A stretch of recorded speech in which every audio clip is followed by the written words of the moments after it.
Hi, I'm Mal from the Money Study, bringing you another episode in the Ultimate PSS Education Series, up to number 41, all about family law split, effectively divorce and how it impacts with your PSS. Not a lovely topic, been there, done that, and dare I say divorce is certainly not a good wealth creator. There's the disclaimer, facts and figures, good information, but it is not advice.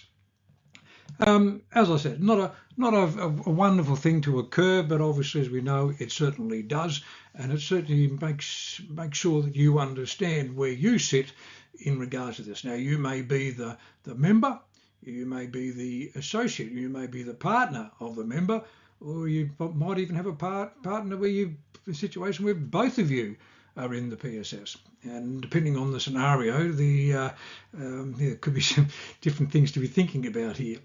There are a number of steps that you would go through effectively to end up, coming to some sort of arrangement at the end regarding your superannuation. And the most important thing really is to get the accurate information, because you see, what's on your statement is not the value that the court would take for the value of your PSS. Just because your statement says you got $692,000 in your PSS, that is not the value they will take.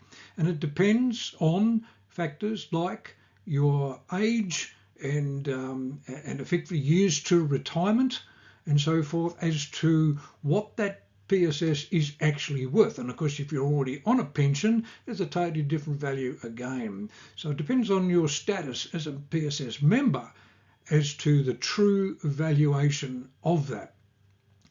And so we've got to find out what the real valuation of your PSS is. And of course, depending on the scenario here, are you the member or are you the spouse of the member? In the regard, do you indeed want to lose half of your PSS to go to a partner, or 80% or 20% or whatever numbers and things you've come up with here? Or would it be preferential to be able to maintain your PSS in its entirety, but you compensate with other monies, if you've got other money? The sale of the house or whatever the issues you may have there. You would certainly want to do your numbers on this to really understand, am I better to maximise the PSS over my lifetime, or indeed do I give up half because that money in my hand right now, I can turn around and buy a house with it, or whatever the case may be. So it's not simple, but certainly you need to understand how all this works. So step one, of course, is finding out about this information. I've got a slide with a little bit more detail on what information you're really after there. You get the information, and with the information, what happens is that PSS will then suggest you go and talk to this actuary. And the actuary will then take the information that you've received from PSS, and then effectively the actuary will calculate the true value of your super fund. And I'll go through this a little bit more detail in a couple of slides coming up. But of course, from that information, you've decided what you're intending to do. And so a draft court order is generally put onto CSC explaining what's happening. And then, of course, later on, there's this final court order to indicate, this is when, how, and why. So the information we're going to need is, first of all, we've got to get it from PSS. And so you apply to PSS to get the information, the numbers we need to actually calculate. They are not going to give you the valuation for family law. They're just going to give you the information so you can calculate what it's worth under family law. Now, the people who can get this information are only eligible people. And the eligible people, obviously, can be the member, obviously. It can be the spouse of the member. And the spouse of the member does not have to tell the member that they're getting this information, because they are indeed an eligible person in their own right. Could be a person who intends to enter into a superannuation agreement, like a prenup with a member. So there's people here that can get information that they require. Not everything, just the information that they need, in theory, to do a true valuation on the member's PSS value. And it all relates to who was a spouse. Well, a party to a marriage, a party to a de facto relationship, sort of coming back to, what is the status of the relationship. Now, of course, to get this court order, the parties must agree on a superannuation split. So, you basically sit down, or probably more likely your lawyers are sitting down with each other, and you're looking then at the overall assets and incomes and all that sort of stuff. And they look at then what they're going to split.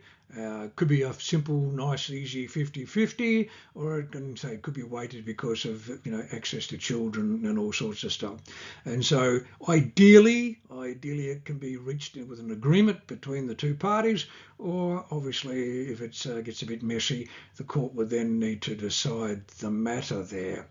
And alternative parties may enter into a superannuation agreement that must meet the requirements on or during their marriage or a de facto relationship, or decide to enter one at the time of a relationship breakdown.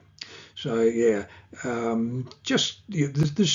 whole thing, obviously the more amicable the situation is, the cheaper it can be, and probably, dare I say, the easier it can be.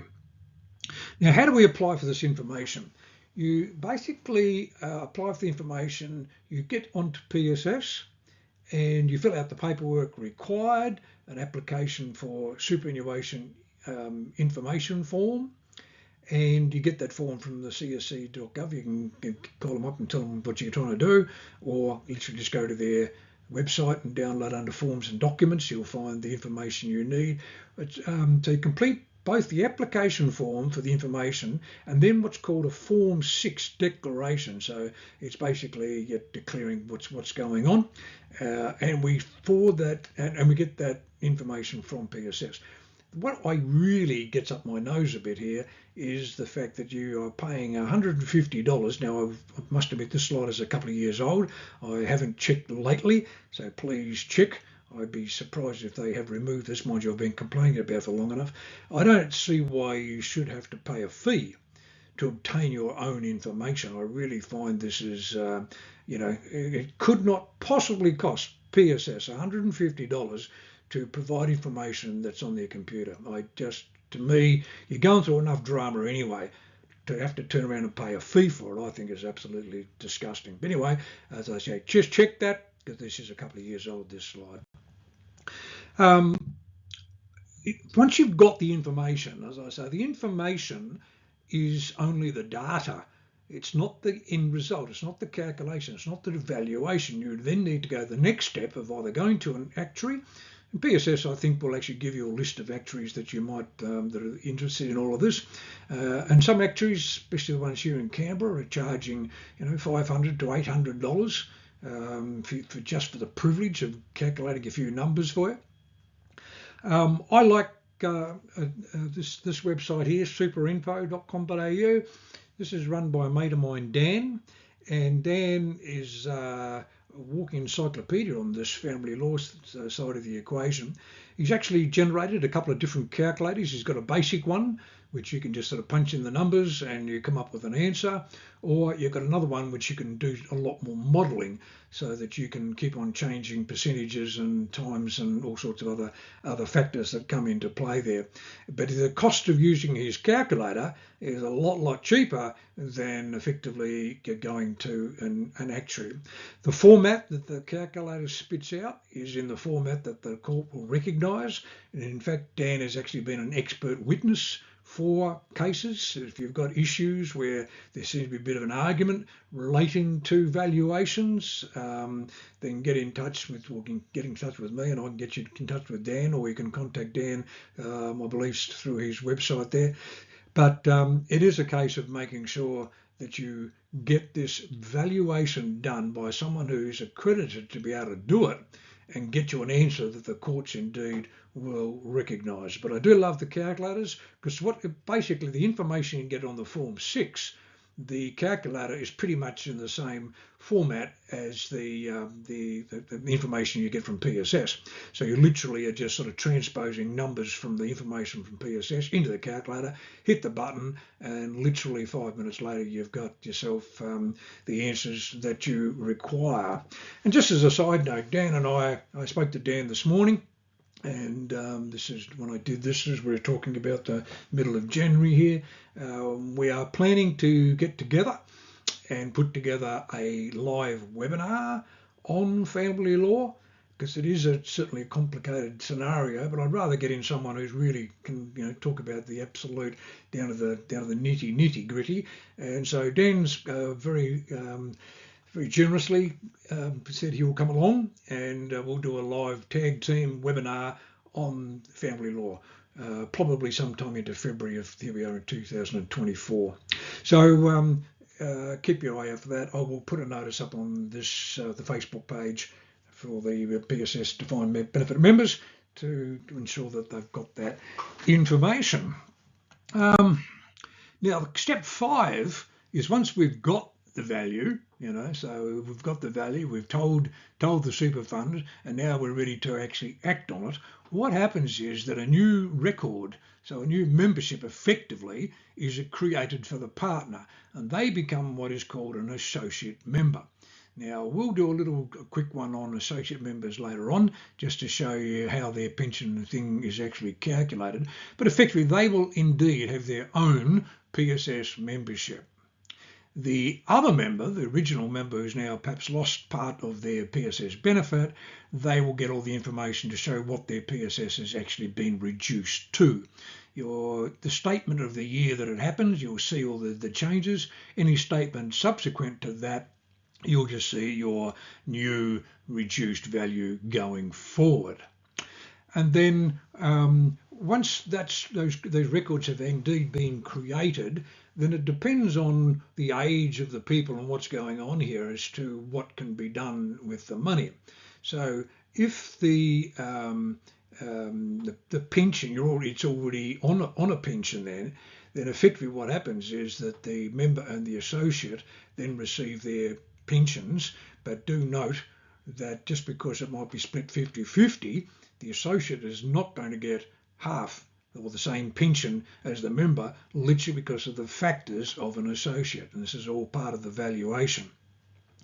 Ideally, or I say separate accounts and reporting. So as I said, if they're a contributing member, what will happen here, or a preserved member, it will literally mean that you get a new account. So there'll be 2 new PSS accounts, or one's been modified, and a brand new account for the associate member. And of course, if it's a case where the spouse and so forth are at an age where they can access the benefits, so it hasn't gone into pension yet, so they're a contributor, then it literally comes down to their age, their preservation age and so forth, as to whether they can access that thing. But generally, an associate is eligible to claim a benefit from the date he or she actually reaches preservation age and has retired from the workforce.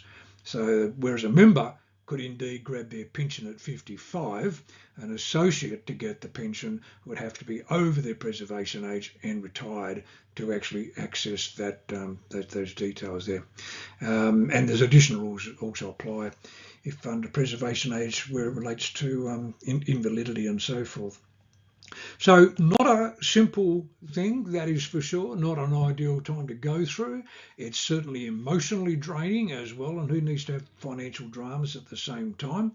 So we're certainly here to assist you in as much as we can. We certainly bring people in like Dan if need be, if it gets messy. And we've also got Kim on our little list of people on the money study, and Kim's got her own little business called Raw Resilience, and she's been specialising in assisting people through divorce, especially public servants, because she used to be a public servant herself. She understands what this is all about, and she's here to help you with those emotional stresses that certainly do occur during divorce. It's very few people I see who go through a divorce without some sort of a twitch in the eye. So Kim's there to help us with that as well. So we've got a range of people here to assist you through what I believe is a very, very difficult time. If you don't want to post any questions, and I can certainly understand why not, to either the Facebook page or the YouTube channel, please just reach out to us, email us any issues that you've got and things you want to know directly to our admin@themoneystudy.com.au email address there. And obviously anything relating to this is 1000% confidential. You may be believing you're going to have to go down this path shortly, but of course your partner knows nothing about it. Very, very difficult, please. And as I say, been through it, I can certainly empathise, and not a pleasant time at all. But I will say, life gets better on the other side. My life is wonderful. Talk to you soon on future sessions.